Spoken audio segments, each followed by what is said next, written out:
Assalamualaikum warahmatullahi wabarakatuh. Perkenalkan, nama saya Widiawati SPD.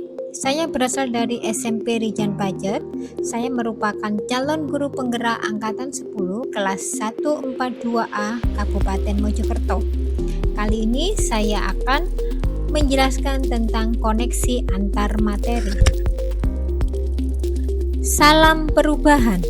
Pada kesempatan kali ini, saya akan menyampaikan kesimpulan dan refleksi saya atas pemikiran Ki Hajar Dewantara tentang pendidikan ramah anak.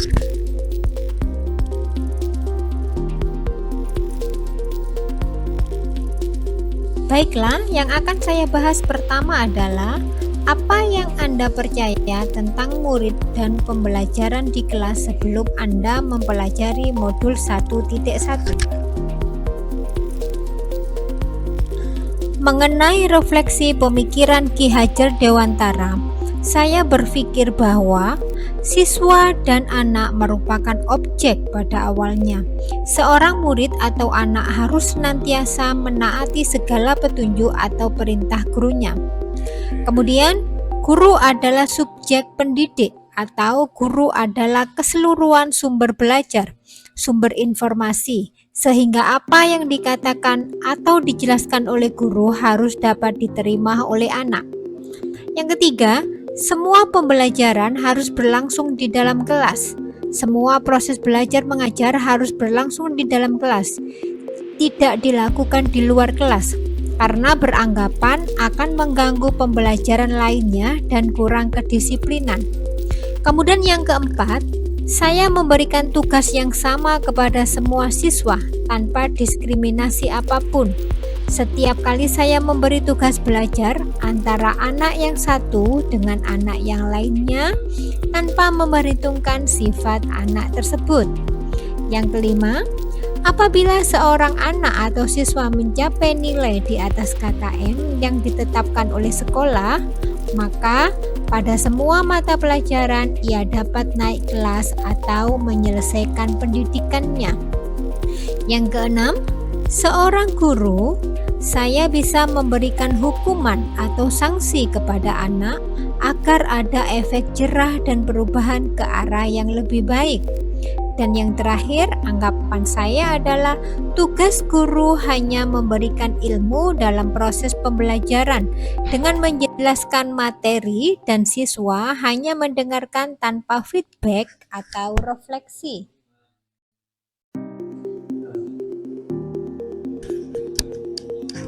Saya akan menjawab pertanyaan yang kedua, apa yang berubah dari pemikiran atau perilaku Anda setelah mempelajari modul ini?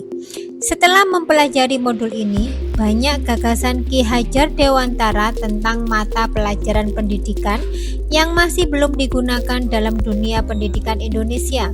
Tetapi, gagasan Ki Hajar Dewantara malah dimanfaatkan dalam dunia pendidikan di luar negeri.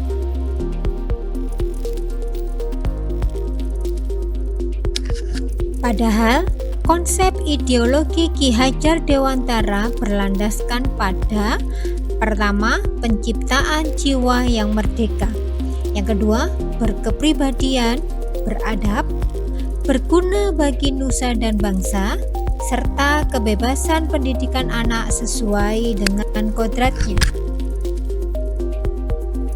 Sebagai seorang pendidik, sangatlah penting dan wajib untuk melakukan refleksi kritis terhadap pemikiran Ki Hajar Dewantara sesuai dengan gagasan dan konsep Ki Hajar Dewantara, yaitu hakikat alam, hakikat waktu, kemandirian, sehingga nantinya dapat diterapkan dalam pendidikan sekolah.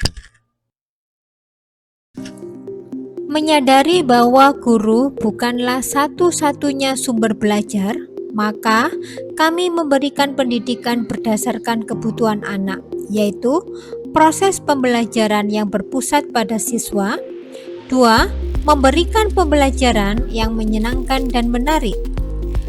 Kemudian, menghargai perbedaan karakteristik setiap siswa, serta menunjang kemampuan belajarnya dan mengembangkan potensi minat, dan bakat anak sesuai kodrat alam dan kodrat zaman. Dari penjelasan di atas, hal ini menunjukkan konsep dan gagasan Ki Hajar Dewantara dalam mentransformasikan pendidikan yang awalnya berpusat pada guru, sekarang berpusat kepada siswa. Perbedaan antar individu yang tadinya terfokus pada pencapaian tujuan, kini disesuaikan dengan watak, bakat, minat, dan kemampuan siswa dalam menghadapi lingkungannya. Pertanyaan ketiga adalah apa yang dapat segera Anda terapkan lebih baik agar kelas Anda mencerminkan pemikiran Ki Hajar Dewantara? Apa yang bisa segera saya terapkan agar lebih mencerminkan pola pikir Ki Hajar Dewantara di kelas saya adalah berikut yang bisa saya lakukan. Pertama adalah saya percaya bahwa anak mempunyai kodratnya masing-masing. Kodrat alam yang akan mengubah cara pandang kita bahwa antara anak satu dengan yang lain pasti berbeda. Jangan menggeneralisasi antara satu anak dengan anak lainnya. Yang kedua, saya sebagai seorang guru dan saya mengembangkan metode mengajar saya sesuai dengan perkembangan zaman. Dan dalam pembelajaran pun, pembelajaran tidak boleh statis, melainkan harus berkembang sesuai dengan perkembangan zaman. Mengembangkan gagasan dan konsep Ki Hajar Dewantara, termasuk hakikat waktu. Yang ketiga, saya akan menyesuaikan diri dengan sifat anak yang bermain, agar pembelajaran menjadi lebih menyenangkan. Hal ini akan membantu anak merasa lebih nyaman selama pembelajaran berlangsung seru. Yang keempat, kita berusaha mengubah persepsi bahwa guru adalah segalanya.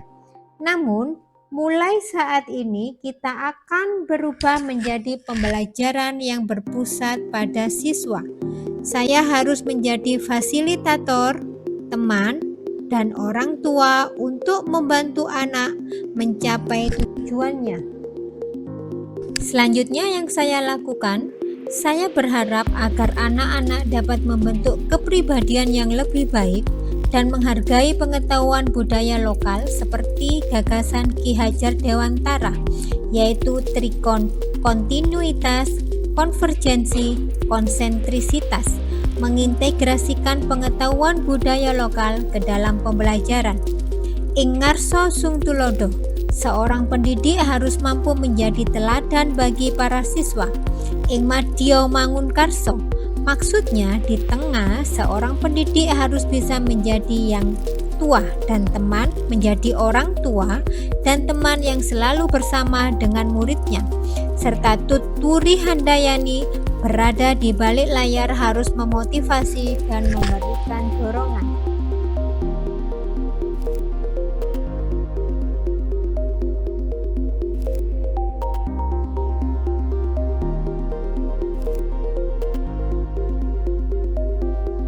Demikianlah, semoga video ini dapat menginspirasi. Salam guru penggerak, tergerak, bergerak, dan menggerakkan. Wassalamualaikum warahmatullahi wabarakatuh.